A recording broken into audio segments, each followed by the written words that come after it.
Assalamualaikum warahmatullahi wabarakatuh.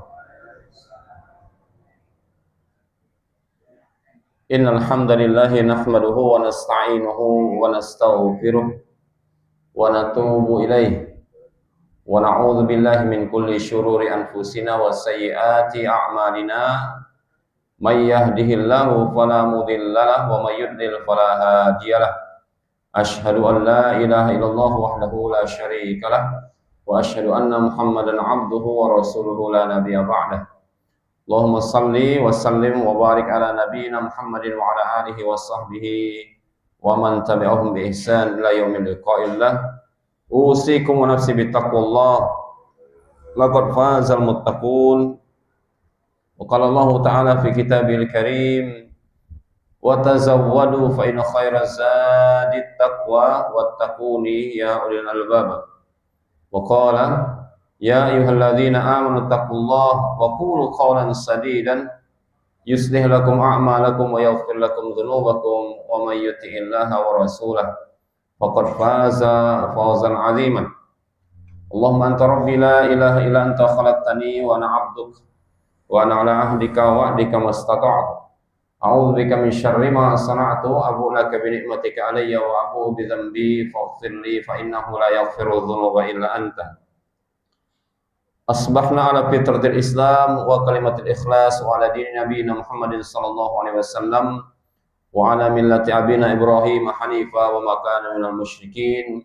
Subhanaka la ilma lana illa ma 'allamtana innaka antal alimul hakim. Allahumma akhrijna min dhulumatil wahmi wal jahli wa akrimna bi nuril fahmi waftah alaina bi ma'rifatil ilmi wa hassin akhlaqana bil hilmi wa sahhil lana abwaaba fadlika wa nashur alaina min khazaini rahmatika ya arhamar rahimin. Allahumma anfa'na bima 'allamtana wa 'allimna ma yanfa'una wa rzuqna ilman tanfa'una fid din wad dunya wal akhirah wa arina al-haqqa haqqan wa rzuqna ittiba'ah wa arina al-batila batila wa rzuqna ijtinabah. Allahumma ja'alna mimman yastami'una al-qawla fayattabi'una ahsana wa adkhilna fi rahmatika ya rabbal alamin. Allahumma faqihna fid din wa 'allimna ta'wil. Rabbi shrah li sadri wa yassir li amri wa hlul 'uqdatam min lisani yafqahu qawli. Amma ba'du.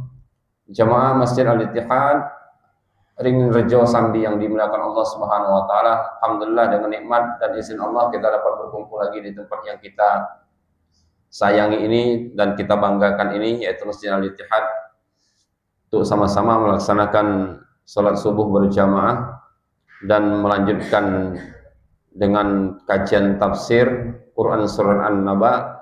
Mudah-mudahan Allah Subhanahu wa taala memperbaiki niat kita, yaitu niat untuk thalabul ilmi dan mendekatkan diri kepada Allah Subhanahu wa taala. Amin ya rabbal alamin.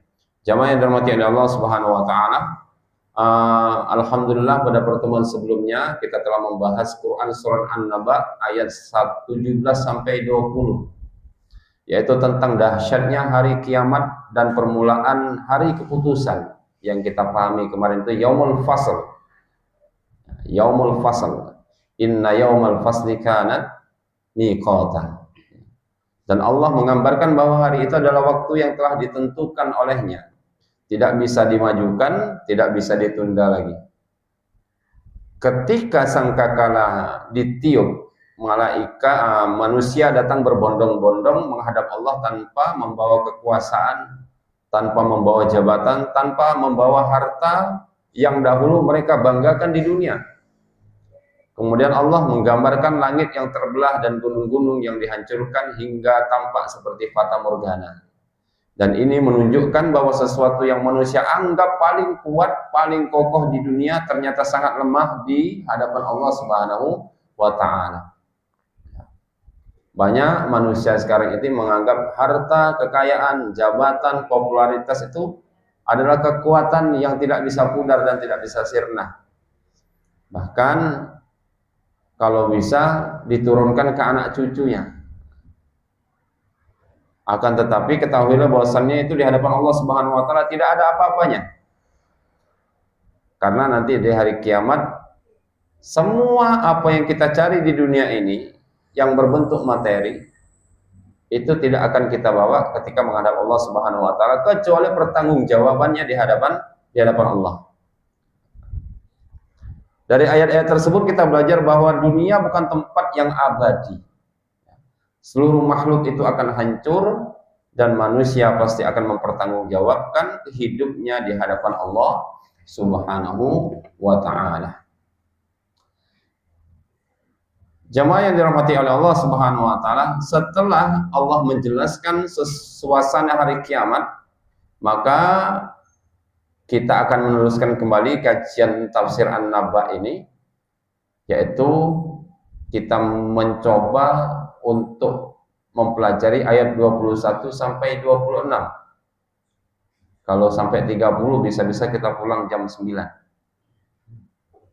Nah, ini insyaallah mudah-mudahan agak cepat nanti kita memahaminya dikit-dikit, yang penting langsung ke intinya saja. Ya.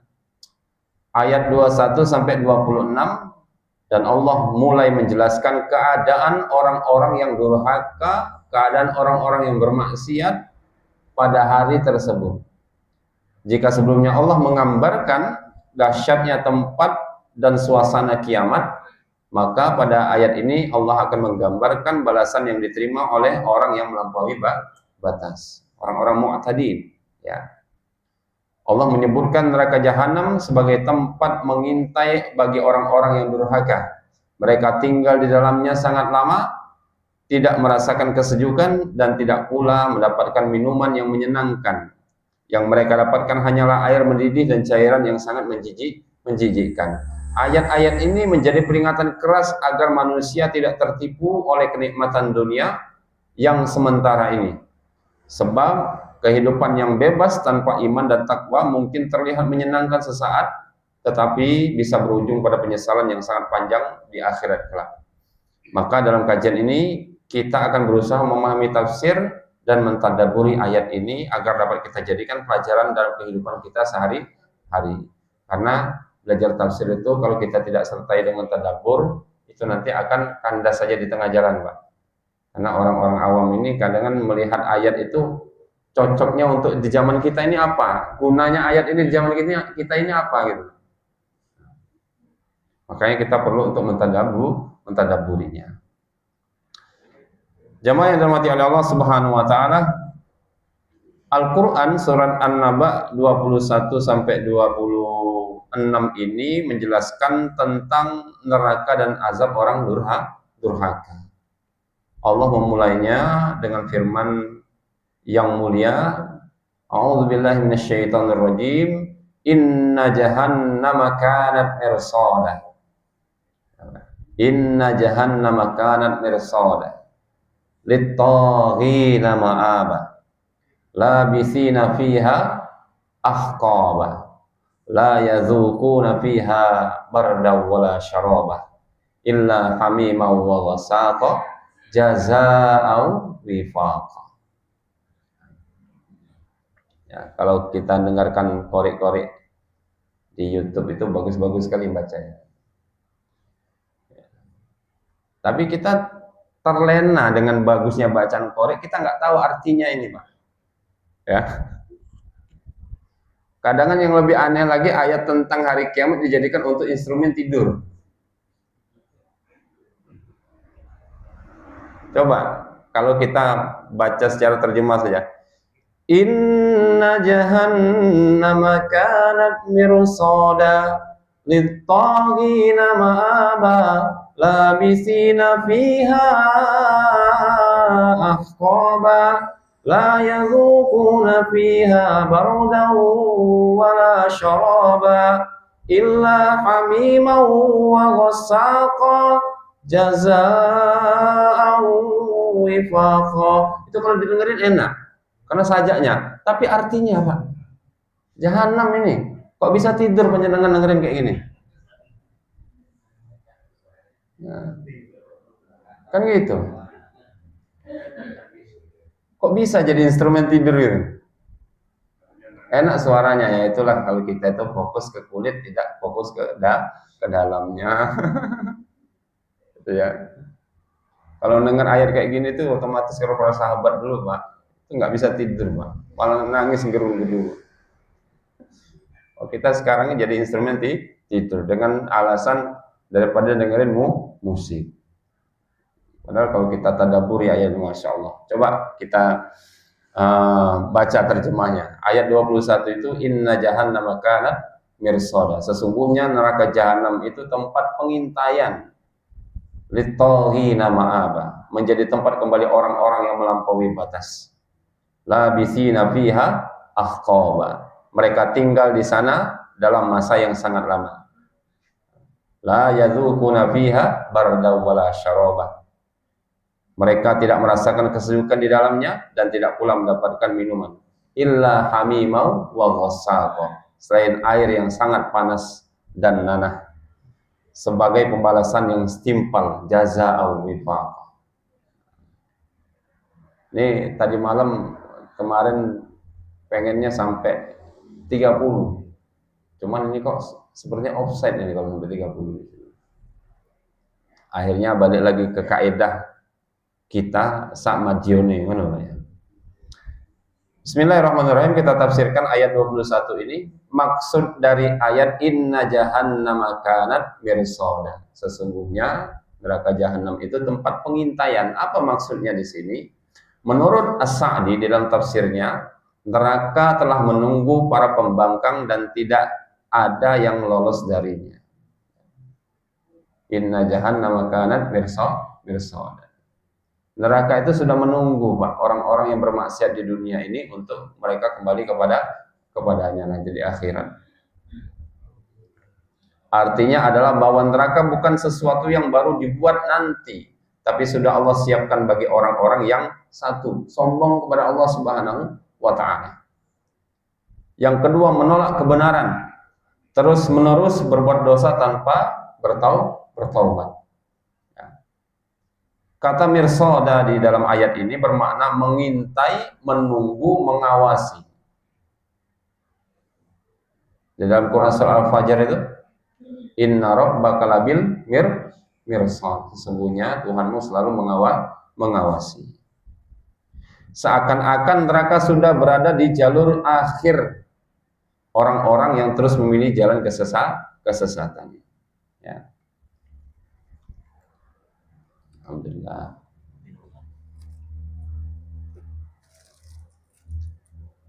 Tafsir ayat 22, litoghina ma'aba. Menjadi tempat kembali orang-orang yang melampaui batas. Kata togho secara bahasa berarti meluap, melewati batas tidak terkendali, seperti air banjir yang keluar dari batas sungai lalu merusak segalanya. Makanya karakter wayang Togog ya, itu menggambarkan apa Pak? Pasti mulutnya itu jembar Pak ya? Apa namanya itu? Lebar ya. Nah, itu menandakan orang yang terlalu banyak bicara. Kayak dalam karakter wayang itu adalah Togog. Terlalu berlebihan berbicara. Lek wong kakek ngomong Togog.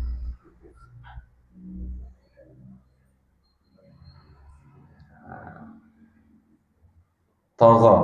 Maka di dalam Quran surat Toha itu idhab ila fir'auna innahu togho.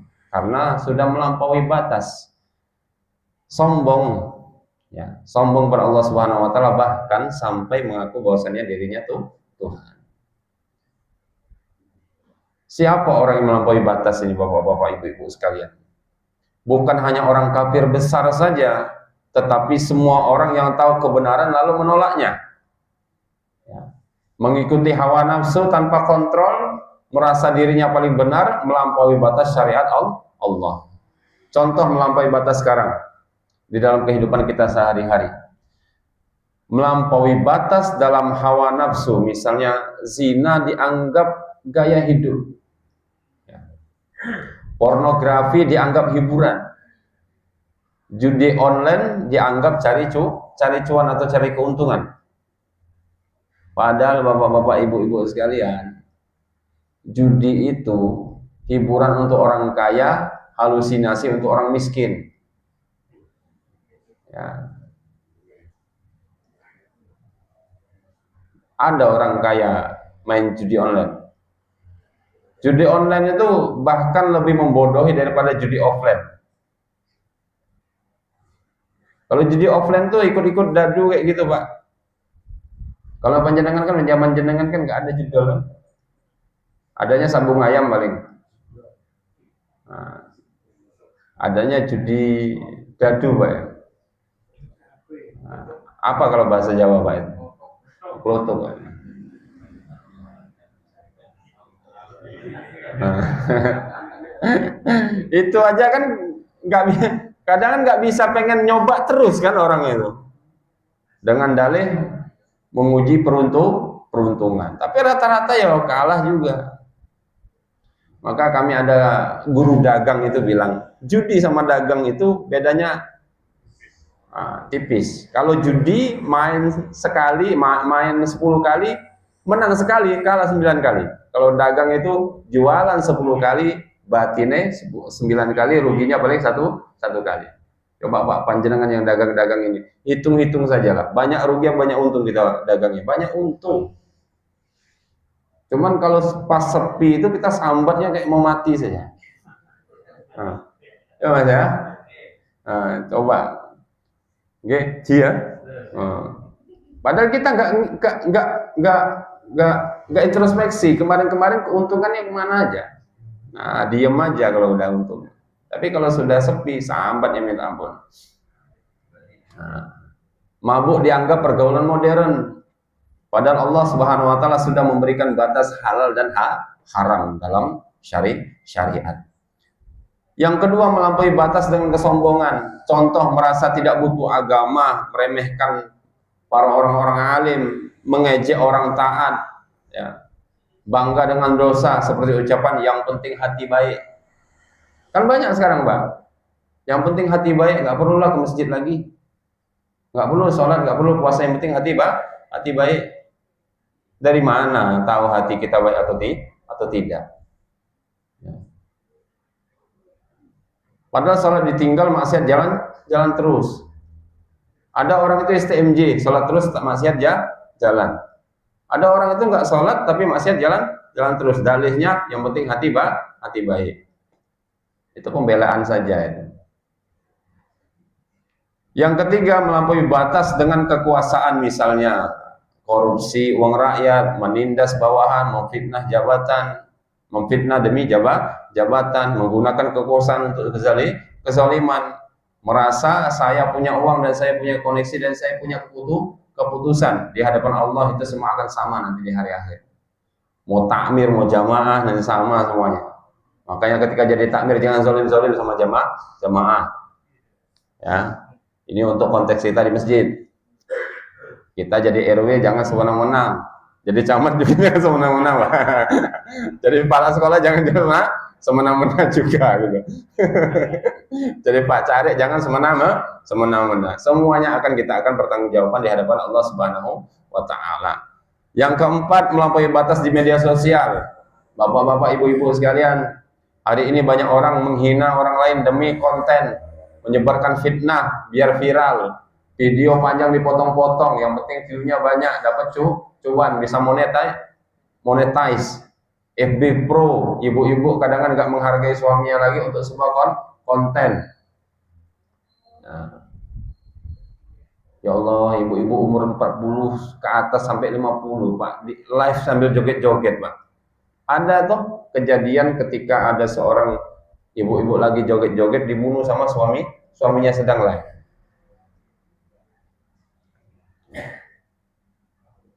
Itu membuat video perusak moral seperti itu. Mencari viral walaupun dosa.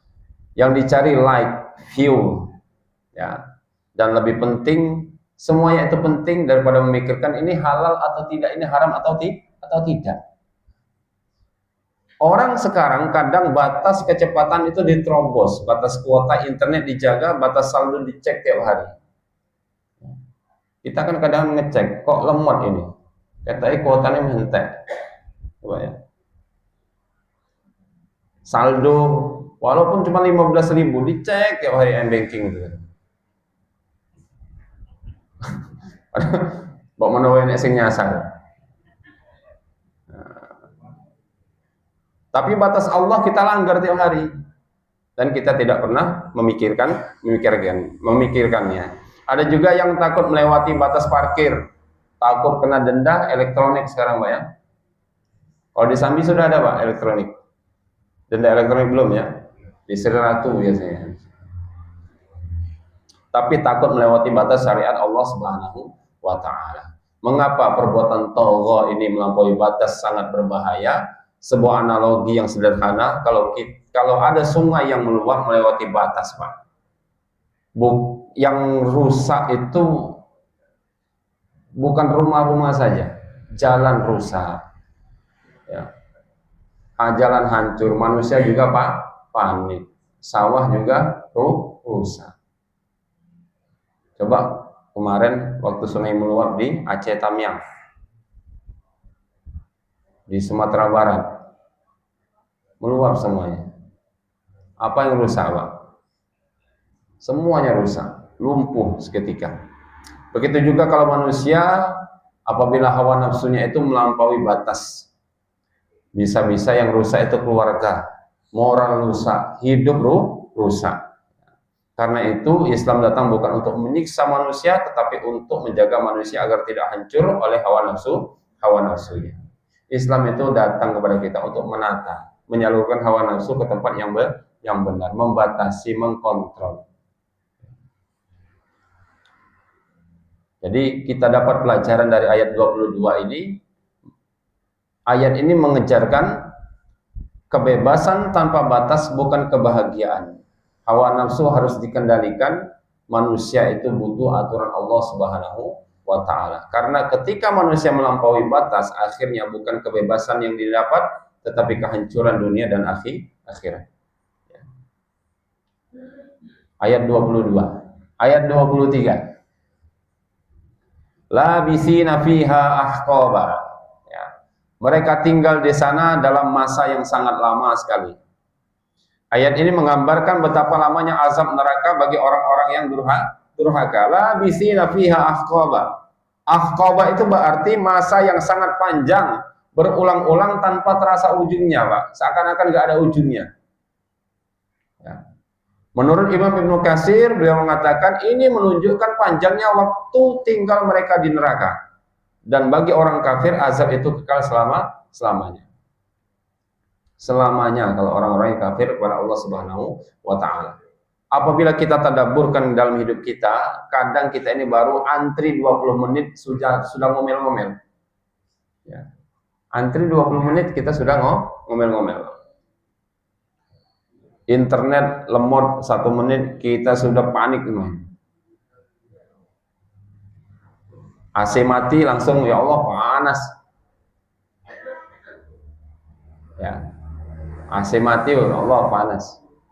Ya Allah kok neraka kok kayaknya bocor. Ya seperti itu.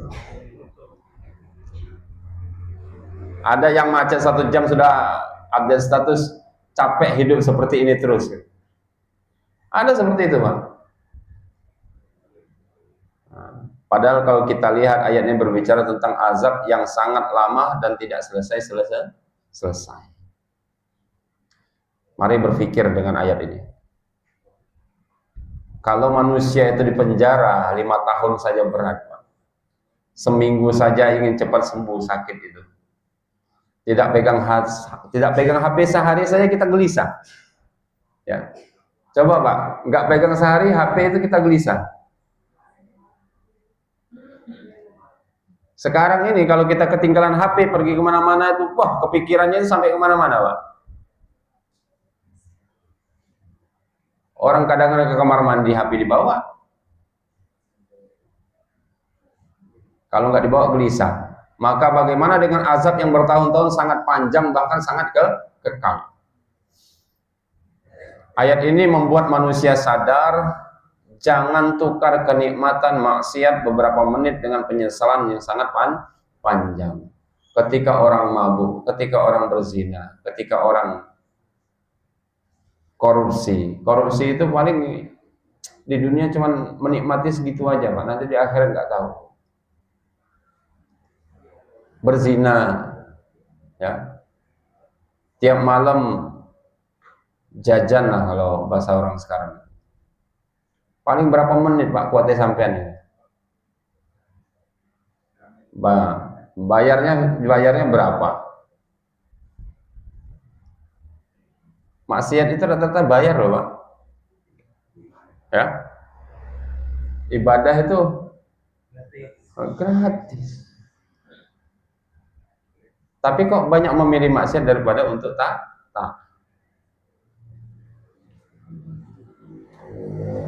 Jadi ada pelajaran untuk kita dari ayat ini. Kadang manusia itu sabar untuk lembur demi dunianya. Ya, kita itu rela pergi pagi pulang pagi, armada Pak, ya.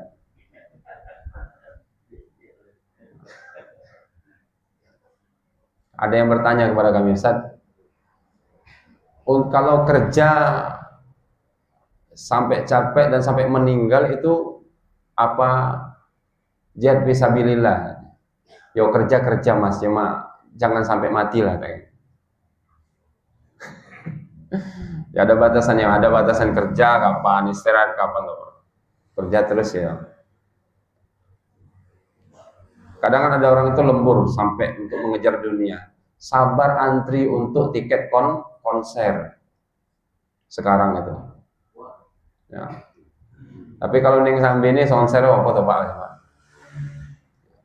Sabar menabung untuk beli HP baru, untuk beli kendaraan baru, tapi tidak pernah sabar satu untuk bangun subuh. Ya. Tapi manusia ini tidak sabar untuk bangun subuh, tidak sabar untuk menahan hawa nafsunya, tidak sabar untuk belajar agama. Belajar agama itu salah satunya adalah sabar, Pak. Ya. Bahkan di dalam mahfuzat itu dikatakan salah satu syarat untuk belajar ilmu itu tuluz zaman. Tuluz zaman itu waktu yang panjang. Gak bisa kita ikut kajian setahun 2 tahun langsung jadi ustaz, gak bisa.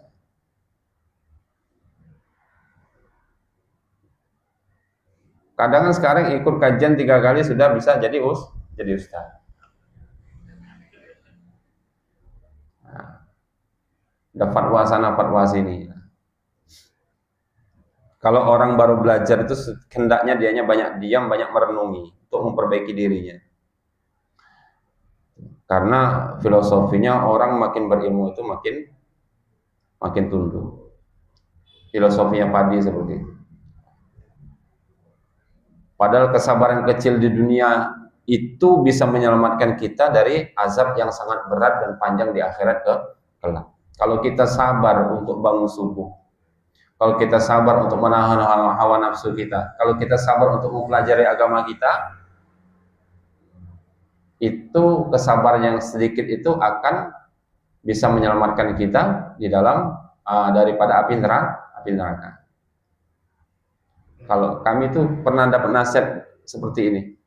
In sabartum ala masyaqqatin qalilan istamta'tum ala arrafi tawilan. Kalau kalian itu sabar untuk kesusahan yang sedikit, maka kalian akan merasakan nikmat yang sangat panjang. Jadi ayat ini bukan sekedar menakut-nakuti ya Bapak-bapak, Ibu-ibu sekalian, tetapi peringatan agar manusia hendaknya segera bertaubat, jangan meremehkan dosa dan jangan tertipu oleh nikmat dunia yang sebentar ini. Karena maksiat mungkin hanya beberapa menit, tetapi akibatnya sangat panjang sekali. Maksiat kita yang kita lakukan itu paling berapa menit, tetapi efeknya sangat panjang. Maka kami panjenengan itu nggak lepas dari yang namanya dosa dan tidak lepas dari yang namanya masa lalu. Maka kalau kita sering iling atau ingat dengan dosa kita masa lalu, maka kita banyak-banyak istighfar kepada Allah Subhanahu wa taala. Jangan jadikan cerita. Ini kadang untuk membanggakan diri kita cerita. Tidak perlu. Itu ayat 23. Kan nggak kerasa Pak kayak gini. Ayat 24, la yazuquna fiha bardan wala syaraba. Kalau kita terjemahkan, dan mereka penghuni neraka itu tidak akan merasakan kesejukan dan tidak mendapatkan minuman di dalamnya. Ayat ini menggambarkan keadaan penghuni neraka tidak mendapatkan kesejukan, tidak ada kenyamanan, tidak ada minuman yang menyegarkan. Enggak seperti di Masjid Ittihad ini, AC ada, kipas ada, minuman ada, gorengan ada. Enggak ada nanti Pak di sana Pak. Golek neng di. Ya. Tidak ada kenyamanan, tidak ada minuman yang menyegarkan. Menurut Imam Ibnu Katsir, beliau mengatakan maksudnya mereka tidak mendapatkan sesuatu yang bisa menenangkan panasnya neraka. Kalau di dunia kita bisa panas, kita punya uang, kita beli AC, minimal beli kipas angin. Nggak punya AC, nggak punya kipas angin, pinggir sawah, angin sepoi. Nah, ketika di sana nanti sudah nggak ada lagi. Gambaran antara dunia dan neraka, Pak. Di dunia ini ketika cuaca panas, haus, capek, apa yang kita cari? Kipas angin, AC, ya, es teh, es jeruk. Murah-murah sekarang, 5.000, 3.000. Panjangan kira di neraka nanti enak sing dodol apa piye? Enggak ada. Tapi di neraka tidak ada rasa adem sama sekali kalau kita merujuk pada ayat ini. Contoh dalam kehidupan kita, kalau kita tadabburi ayat ini, ya tadi AC mati 10 menit saja panik, kadang listrik mati sebentar kita sudah panik. AC mati langsung, ya Allah panas banget. Ya. Ada yang sampai kipas diarahkan ke muka, saking panasnya Pak. Apalagi beberapa 1 bulan ini sampai mau 40 derajat Pak ya panasnya. Malamnya sumuk, pajero, panas jobo jeru. Diarahkan ke muka kadang. Ya, sampai ada yang buka kulkas cuman untuk cari hawa dingin. Buka baju depan kulkas dibuka, tutup lagi, buka kok kipasnya, kulkasnya jadi apa seperti itu. Padahal ayat ini berbicara tentang tempat yang tidak ada kesejukan di dalamnya sama sekali. Kita ini kalau haus sedikit saja sudah drama, bapak-bapak, ibu-ibu, ya. Baru puasa setengah hari, tapi buka kulkas berkali-kali. Ya. Lihat es batu seperti melihat harta karun. Melihat kecoa aja kayak melihat kurma kadang baru puasa ini. Ya. Ada yang menjelang maghrib, air putih sekarang terasa mewah dari kopi mahal. Padahal penghuni neraka haus terus, tidak mendapatkan minuman yang menyegarkan. Di dunia yang dicari adem-adem, ya. Manusia hari ini suka bilang cari tempat adem lah. Ayo cari tempat adem yuk kalau kita lagi panas-panas. Kalau lagi stres sedikit, healing. Padahal healing itu dalam dunia psikologi itu untuk orang yang mendapatkan gangguan kejiwaan. Berarti kalau ada yang status healing, berarti dia sedang sakit jiwa. Dan jiwanya terganggu gitu. Ngopi dulu biar fresh gitu ya. Tapi banyak yang lupa ketenangan bukan hanya AC dingin, tapi hati yang dekat kepada Allah Subhanahu wa ta'ala. Makanya kenapa kok di dalam ruangan yang ber-AC pun masih terasa panas, karena hatinya tidak dekat kepada Allah Subhanahu wa ta'ala. Ada yang ruangannya biasa saja tapi dianya sering berzikir kepada Allah Subhanahu wa ta'ala, tenang hatinya, maka akan dibuatkan dingin sejuk pula di dalamnya. Jadi pelajaran kehidupan dari ayat ini, nikmat kecil sering tidak disyukuri oleh kita.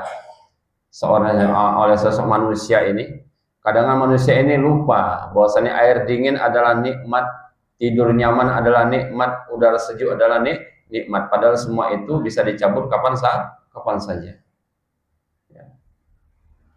Orang yang paling tersiksa itu orang yang nggak bisa tidur. Bapak-bapak, ibu-ibu sekalian, orang yang paling tersiksa itu nggak bisa tidur. Coba Pak, kami pernah mengalami nggak bisa tidur terus habis itu ngaji. pengen ndang selesai ya. Lagi nggarap disertasi ya. Nulis, kalau nulis itu kan pasti kebawa terus pikirannya. Lagi tenang seperti ini, oh ada inspirasi, ya akhirnya nggak tidur. Ya seperti itu. Hati gelisah, hidup rusak, keluarga hancur, nikmat sesaat bisa membawa penyesalan yang panjang. Ya. Yang ketiga, kesejukan hati lebih penting daripada kesejukan ruangan. Ada orang itu rumahnya dingin, mobilnya AC-nya mewah. Kurang AC-nya mewah di depan saya, tambah blower di tengah sama belakang. Tetapi hatinya panas, emosinya meledak-ledak. Hidupnya tidak tenang. Sebaliknya ada orang yang sederhana tapi hatinya adem karena dekat Allah Subhanahu wa taala. Maka terdapat sebuah analogi atau permisalan yang menarik dari ayat ini. Kalau di dunia panas sedikit saja manusia tidak kuat, haus sedikit saja langsung cari minum, maka ayat ini mengajarkan jangan bermain-main dengan dosa yang kita lakukan dan dapat menyeret kita ke tempat yang tidak ada kesejukan dan tidak ada orang jual minuman di dalamnya.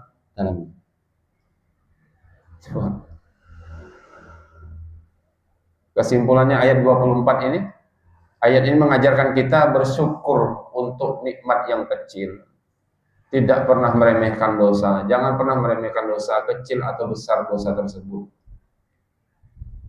Dan mencari kesejukan hati itu dengan keimanan. Karena dunia mungkin bisa memberi AC, bisa memberikan minuman segar, tempat yang nyaman, tetapi hanya Allah yang bisa memberikan kesejukan hati dan keselamatan akhirat. Ayat 25, illa hamimau wa ghassaqa. Kalau kita terjemahkan, selain air yang panas dan nanah. Ya. Kenapa kok? Sudah panas dikasih air yang panas dan nanah. Ayat ini menjelaskan salah satu bentuk azab yang akan dirasakan oleh penghuni neraka.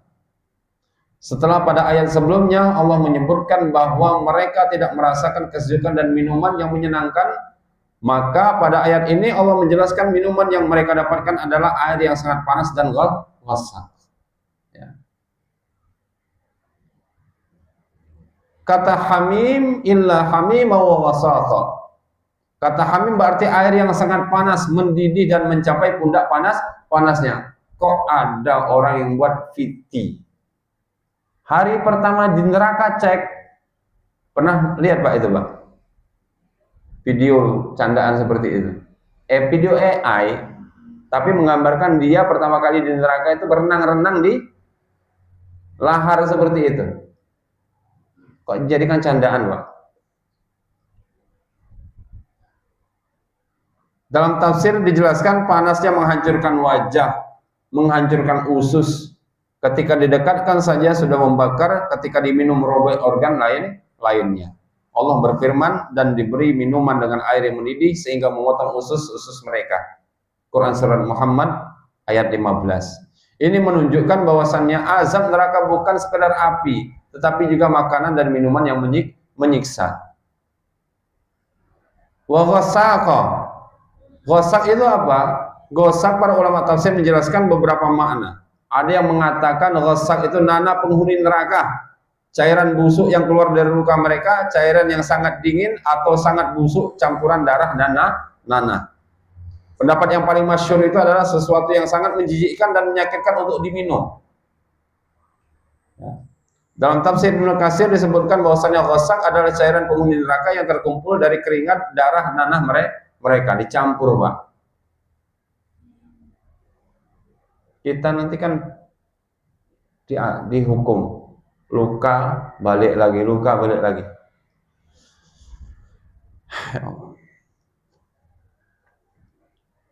Tapi habis ini jangan sampai gak nafsu makan Pak ya. Tetaplah makan-makan. Kita nikmati rahmat Allah itu Pak.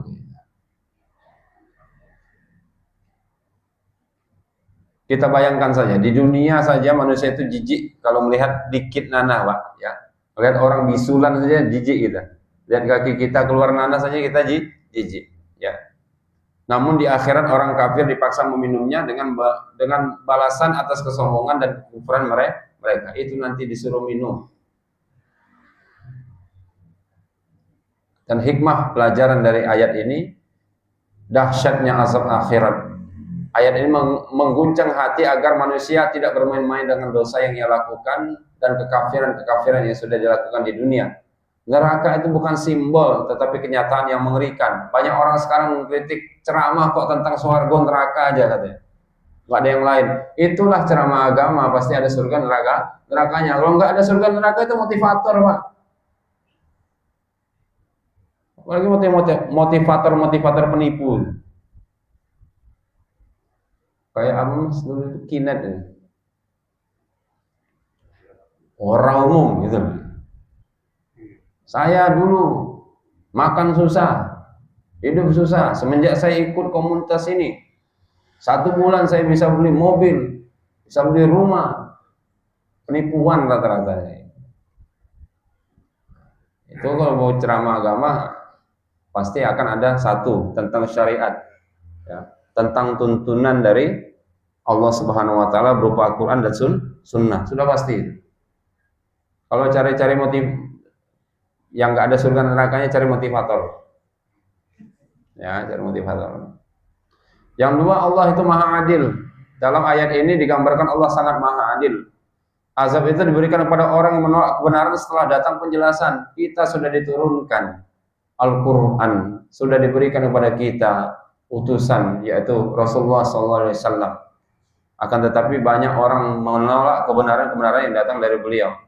Bahkan mereka dahulu menikmati maksiat tanpa takut kepada Allah Subhanahu wa Ta'ala. Maka di akhirat kenikmatan berubah menjadi siksa.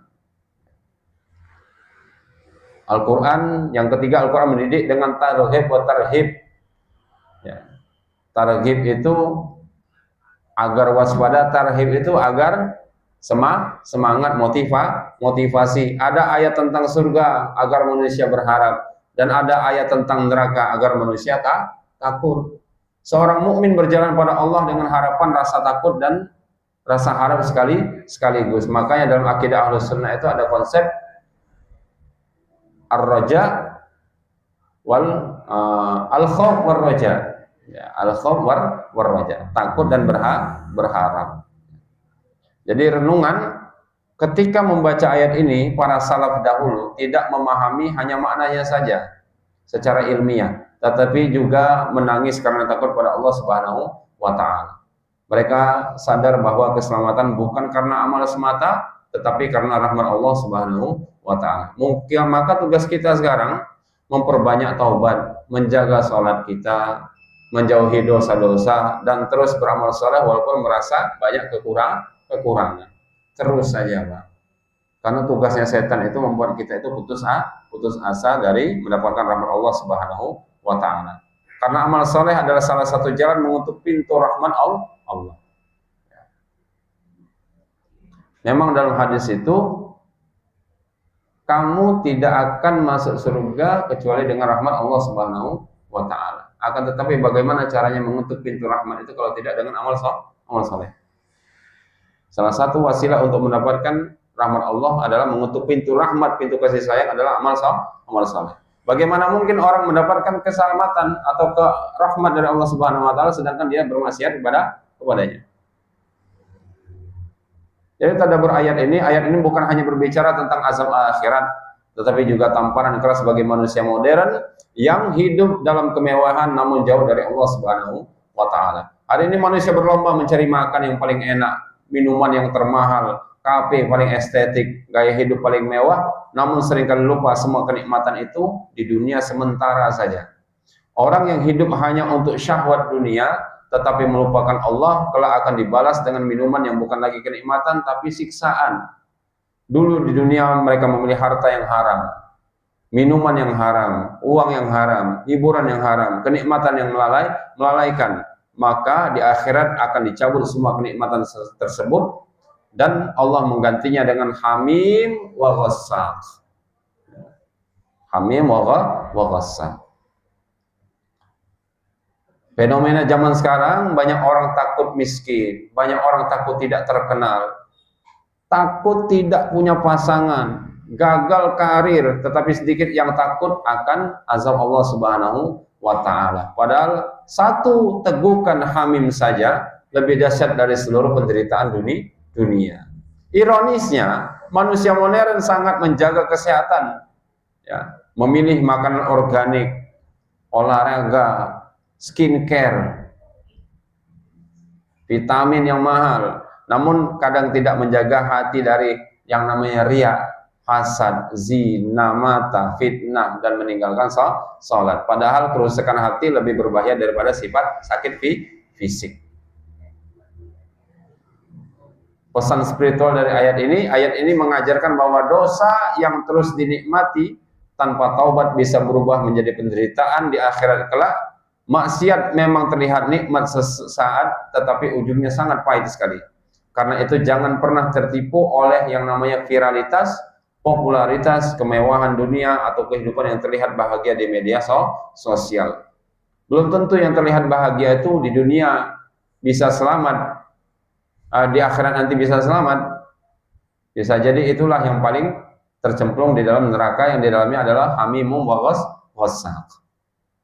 Untuk diri kita, bapak-bapak, ibu-ibu sekalian, sebelum tidur kita coba tanyakan pada diri kita sendiri, sudahkah aku menjaga sholatku?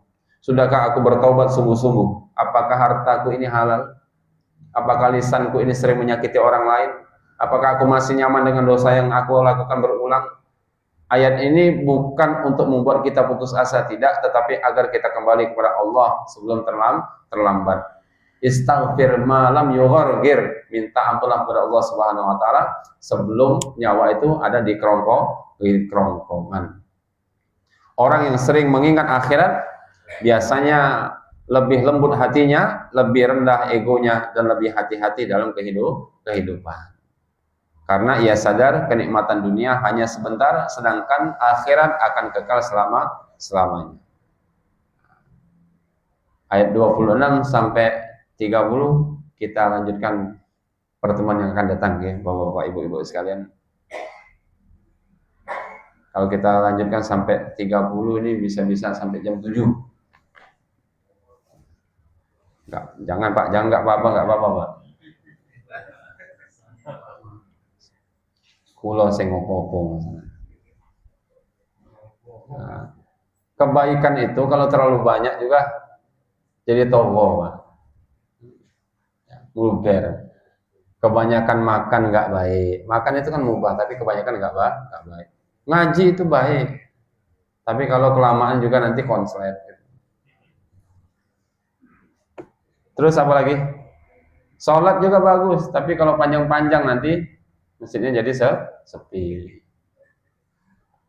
Makanya sholat itu dalam hadis Sahih Bukhari dan Muslim itu, kalau kalian jadi imam tuh ringankan. Ya, ringankan karena di belakang kalian ada orang tua, ada orang yang sedang masih anak kecil, ada juga yang zal hajah, orang yang sedang memiliki hajat. Ya.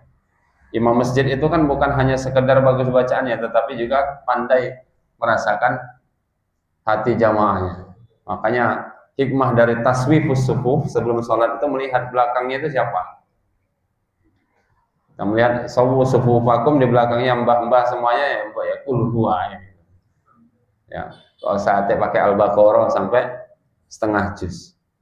Ya, itu bapak-bapak, ibu-ibu yang dirahmati Allah Subhanahu wa Ta'ala. Semoga kita diberikan kesehatan selalu oleh Allah Subhanahu wa Ta'ala. Berapa sapi di sini dapatnya, Pak? Yang boleh berapa sapi nanti? 2. Amin ya Allah, insya Allah. Mudah-mudahan. Di masjid kami itu ada berapa? 11. Di 11 kambing 7.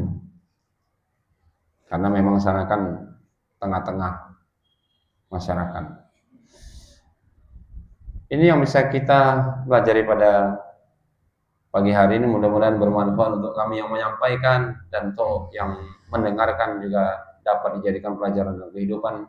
Mudah-mudahan Allah Subhanahu wa Ta'ala memberikan kita hidayah dan taufiknya sebelum kita meninggal nanti kita diwafatkan dalam keadaan husnul khatimah. Amin ya rabbal alamin. Kita tutupkan kafaratul majlis. Subhanakallahumma bihamdika asyhadu an la ilaha illa anta nastaghfiruka wa atubu ilaik. nasrun minallah fathun qarib wa basyiril mu'minin. Wassalamualaikum warahmatullahi wabarakatuh.